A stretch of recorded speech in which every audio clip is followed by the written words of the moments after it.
Welcome back to our YouTube channel, Musical World Music. So ito na yung promise ko guys, nagagawa tayo ng reaction sa kalalabas pa lang na music video ng ating Mahalima, yung kanilang Down. So ngayon, himay-himayin natin yung mga napanood natin.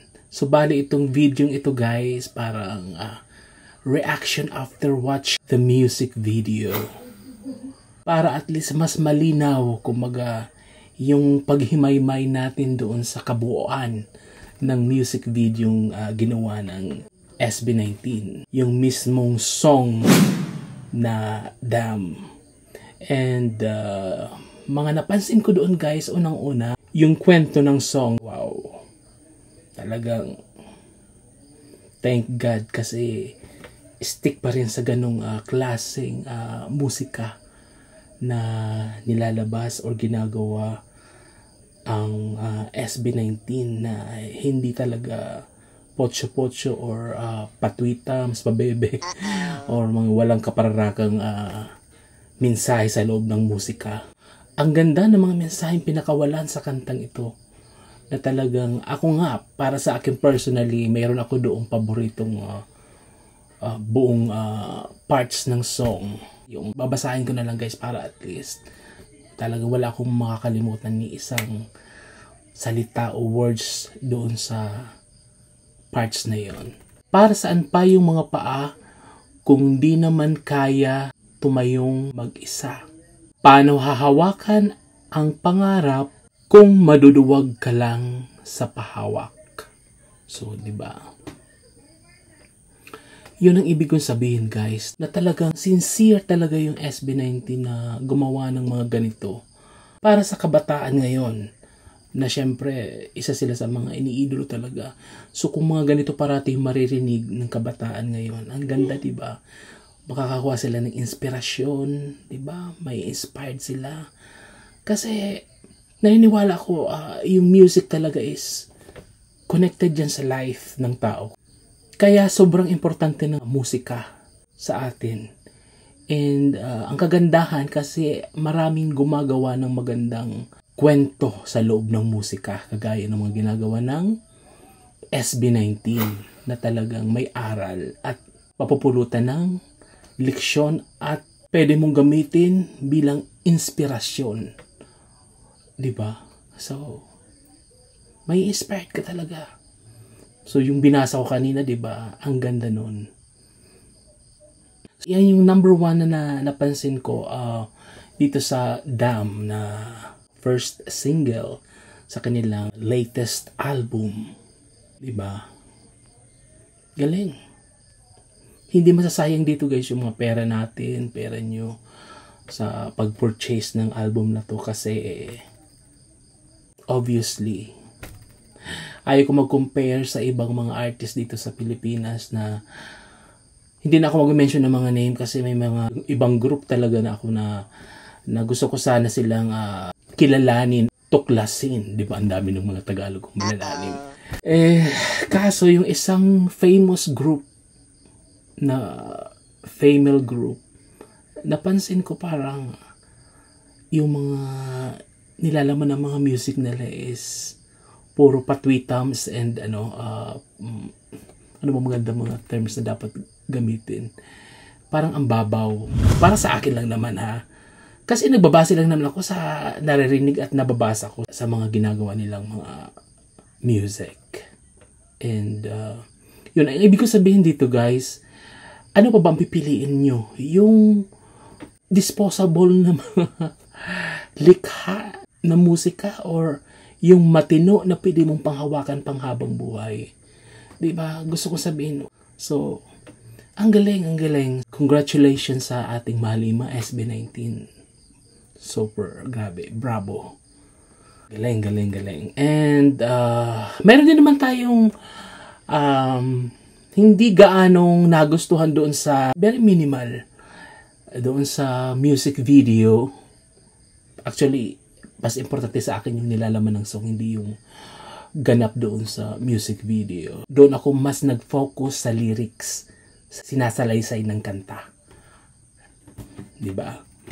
Well, yung music video, maganda yung concept talaga ng music video. And unang napansin ko doon, talaga may budget talaga yung SB19 dito sa first single na ito. Mostly yung ginagawa ng SB19 pag first single sa album, talagang tinutodo talaga nila, di ba? Yung production talagang wow. And by this time, ganun pa rin. So, yung sustain talagang hindi natitibag yung yung kanilang nilalabas na mga music video. Diba from Ginto na first single sa nakaraang album, EP album ng SB19. Ngayon naman itong Damn. Kung i-compare ko sila parang sa sa kabuuan ng music video, i-separate muna natin yung lyrics ng song.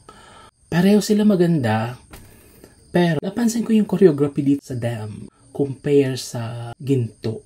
Kasi di ba both sila first single sa magkaibang EP. Ito yung latest EP ng SB19. Para sa aking pananaw lang naman mas may dating sa akin yung Ginto sa choreography. Kasi diyan sila nakilala ng SB19 yung mga iconic dance choreo. And especially yung Ginto, di ba? Trending talaga yun kasi very catchy, ang galing, ang bilis mo. Kahit sino kayang gawin yun yung mga saka talagang match na match sa sound. Ito naman kasi itong Damn, sana lang kung mas nagkaroon pa siguro ng time, mas nabago pa sana yung pinaka main dance choreo doon sa isang part na nagdala dito sa buong music video.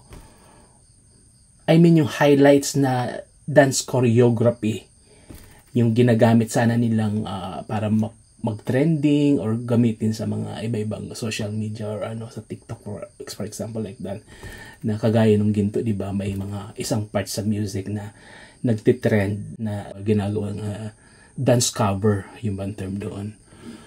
So mas gusto ko yung sa Ginto compare dito sa Damn. Pero as I said nga guys, ako kasi sa sarili ko, mas importante sa akin nilalaman ng kanta. So, lang yun. Isang part ng kabuuan na medyo hindi ko masyadong nagustuhan. Pero, maganda yung mga dance, nila, yung choreography. Maganda naman. Pasok talaga yun sa mga kagaya ng mga Gen Z, diba? So, ngayon, pumunta naman tayo sa costume and mga costume dito sa music video ito. Well, walang mintis yun ang nagustuhan ko. Isa pang nagustuhan ko dito sa Damn music video. Ang ganda, ang galing.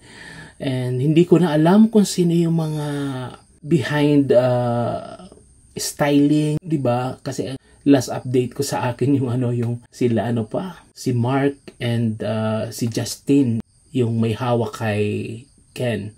Isa yun sa mga magagaling na stylist and yung kanyang mga creativity sa paggawa ng mga costume and so magaling yung nag-create ng mga costume ngayon sa music video ito, especially yung mga ginamit ni Ken dito sa music video ito. Wow. And yung Kistel, medyo lang ako doon, medyo parang hati yung pananaw ko doon kay Kistel kasi parang hindi ko naman sinasabing ginaya doon sa movie ng Magic Mirror on the Wall. Isang part sa movie na hindi ko nababanggitin kung ano movie yun. And parang copy yung eksenang yun doon sa movie na yun. And sana nag-isip pa sila ng ibang concept na pwedeng gamitin kay Stel sa music video na ito. Pero okay naman. Pinaka-the best talaga doon. Hindi dahil sa bias ko si Ken, yung kay Ken part talaga yung pinaka-the best. And nag-akba din doon sa nilalaman ng kanta, yung umaakyat siya papunta doon sa mahabang castle, di ba? And wow, talagang feeling ko parang na-possess siya doon, parang yung character niya talaga grabe, galing. Kasi kung avid fan ka ni Ken, mga bias din yung si Ken, normally yung ordinary ni Ken, yung personality ni Ken, di ba? Pag wala sa trabaho niya and Kaya ko nasabi yun kasi yung character niya dito sa Dam, grabe, ang galing. Yung pag-portray niya doon sa hinihinging karakter, ang galing talaga. Plus yung voice pa talaga ni Ken, diba? Galing, ang galing. Isa si Ken sa mga nag-stand out dito sa Dam, sa kanilang 5. Hindi dahil sa bias ko si Ken, ha. Baka naman may mag-comment na naman, ano. And costume naman ni Josh, galing. Pero yung hair ngayon na ginamit kay Josh, para sa akin hindi sa kanya bagay yung blonde. Mas bagay sa kanya talaga yung black lang na hair. So, para sa akin lang naman ito, guys, ha. So, punta naman tayo kay Justine. Wow. Galing, ang galing. Sobra ako nagalingan doon sa concept na ginamit sa yung overall na character na ginawa kay Justine. From wardrobe hanggang sa contact lens, di ba? Galing. Tapos kay Pinono, ganun din. Wala akong masabi. Yun lang talaga, napansin ko yung hair color ni Josh, medyo parang off para sa akin lang naman, guys. And overall, the best. Wala akong maipintas or ano. Actually, dito pintas, guys, kasi naggumagawa tayo ng reaction, di ba? So, isinasalaysay ko lang yung mga napuna ko or sa tingin ko ay sa aking pananaw, di ba? And punahin din natin, guys, yung tunog niya, guys. Yung kabuuan tunog ng Dam single. Kanilang first single, guys. Maganda. May mga nagsasabi, guys, na maingay and ano. Para sa akin, okay naman siya. And pinoportray lang kasi, guys, yung ano, alangan namang gumawa ka ng isang tunog na hindi aakma doon sa nilalaman ng awit, di ba, ng kanta. So, ibig ko sabihin, ang ganda. Halos nga, guys, para sa akin lang to, ha, halos parang kasing tunog na siya nung last album ni Ken. Yung 7 Scenes, di ba? Parang almost same sounds nung album na yun. May pagka-dark talaga. Maganda yung pag-concept ng music video ito, guys. Promise, ang ganda. And alam mo talagang hindi tinipid. Talagang wow. Cinematography, grabe, ang galing. Saka ang linis talaga, ang galing. Ang galing yung kabuuan ng music video. Kaya shout out sa director ng music video ito, ang galing. Saka yung nag-concept ng music video, kung sino man. Hindi ko kasi nabasa yung yung credits, yung behind the music video ng music video. So, congratulations. And yun lang siguro masasabi ko na overall, hindi pa rin natitinag talaga ang SB19 talagang habang tumatagal lalong nagle-level up talaga. And pili talaga itong ipang helera o ipang tapat sa global, di ba? Hindi lang dito sa atin sa Pilipinas. Ayan. Kaya natutuwa ako sa SB19. Tunaw gumagawa sila ng mga matitinong kanta, musika, na talagang pwede nating ipagmalaki, di ba? As a Pilipino. Oh, yun. And wini-wish ko na lang talaga, guys, itong album na ito. Sabi ko nga sa inyo, guys, ako ay isang collector.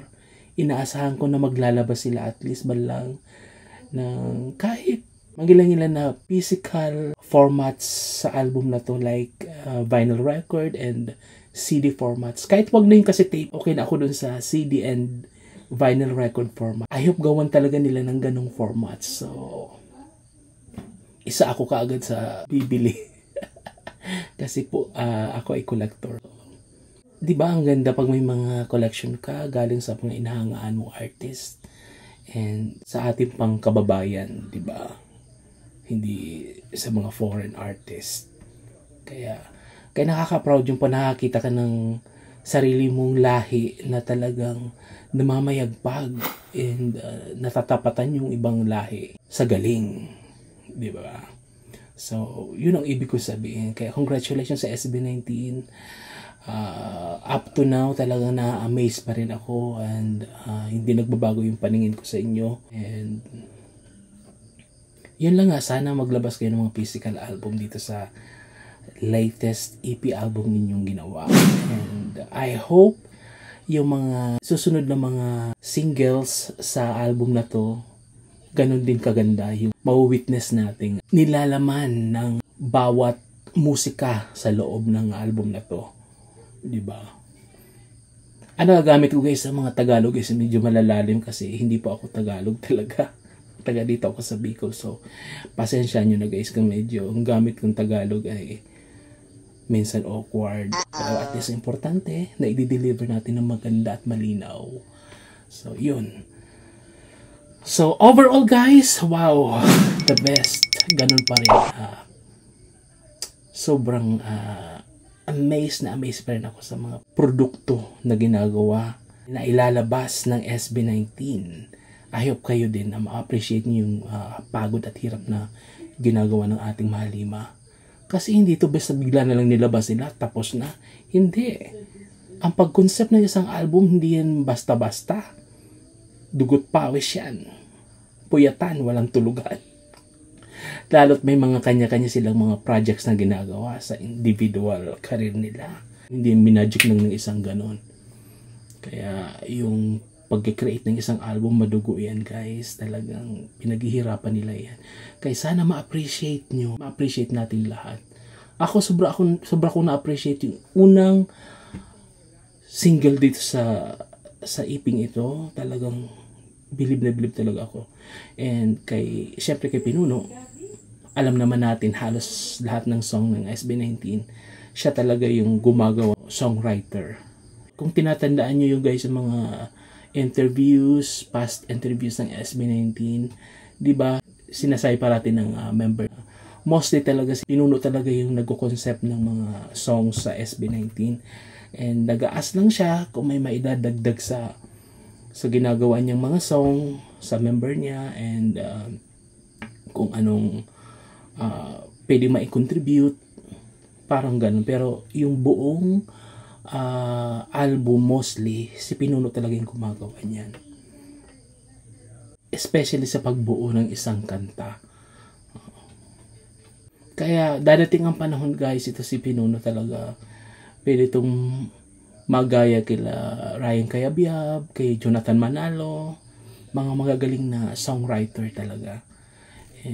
Obviously yung mga nilalabas nilang music sa SB19 talagang walang basura, may kabuluhan yung mga maririnig mo mensahe sa mga nilalabas na music ng SB19. So yun lang. Again, congratulations SB19 sa ating Mahalima. Talaga wow. So yun guys yung mga napansin ko dito sa Damn single, first single nila, itong latest EP album nila. And sana lang nga maglabas sila ng physical album, di ba ang kulit ko. So yun lang guys, and I hope yung mga 18 hindi lang basta pakinggan nyo yung sounds and ng music ng SB19. Namnamin nyo guys yung mensahe. Yun ang pinaka-importante sa kanta guys, yung mensahe ng music. Yun ang pinaka-importante sa lahat. I hope wag nyo lang gamitin sa para pagsayaw, pag sana tuunan nyo din yung pansin yung intindihin nyo kung ano ba yung ibig sabihin ng song na pinapakinggan nyo. Diba? Kasi doon nyo malalaman kung ang pinapakinggan nyo ay basura o may kabuluhan. So yun lang guys. Again, thank you for watching. And yung mga nag-unsubscribe, subscribe na ulit guys. And sana maintindihan nyo guys na hindi nyo talaga kaya mag-araw-araw gumawa ng reaction video kasi po ay sobrang busy. And pangalawa, ako po talaga din kasi after kong gumawa ng reaction, ako pa din yung nag-edit ng video. Kaya sobrang hirap guys. Pero since passion ko to guys, kahit nakakapagod, parang wala, nag-i-enjoy lang ako. And I hope masuklian naman ng kahit konting appreciation. Kumbaga, yun lang, pag-subscribe, pag-like, pag-comment yan, okay na sa akin guys. Hindi naman ako basta, wag lang yung tawag dito. Basta masasabi ko lang guys, hindi ko talaga kaya everyday na gumagawa ng reaction video kasi mahirap mag-edit. Promise, magdamag talaga yun. Doon ako guys nagsastruggle sa pag-edit na yan. Kaya talagang ayaw maintindihan nyo ako guys. Pero at least naman guys, yung ginagawa nating video, talagang nahihimay-may ko naman kahit paano. E nakakapag-share talaga ako ng mga thoughts and diba, base naman sa napanood nating video. Kaya nga ito reaction video, diba guys? So, maganda yung nagagawa ng reaction video na may kataturan din, na naipapaliwanag mo, diba? Kasi kaysa naman yung nagsabi lang, this song is danceable, great music, blah blah blah. Pwede itong gamitin sa mga disco. Pasensya na sa ibang reactors, but maganda maggawa ka ng reaction video na may highlights mo yung ibig sabihin ng ginagawa mo ng reaction. So, para maipahatid mo sa viewers mo kung ano ba talaga yung ibig sabihin nung napanood mo. May maganda ba doon? Hindi maganda? Ito kailangan natin magamit ito sa buhay natin, sa pamumuhay natin. Pwede mo itong panghawakan, pwede mo itong inspirasyon. Ganun dapat. Hindi yung, wow, this is danceable. Itong music na ito, pwede mong gamitin sa mga disco o party. Ay, nako Lord. Anyway, again guys, thank you for watching. And don't forget to like and subscribe. Yun lang guys for this video. Thank you for watching guys. Lima.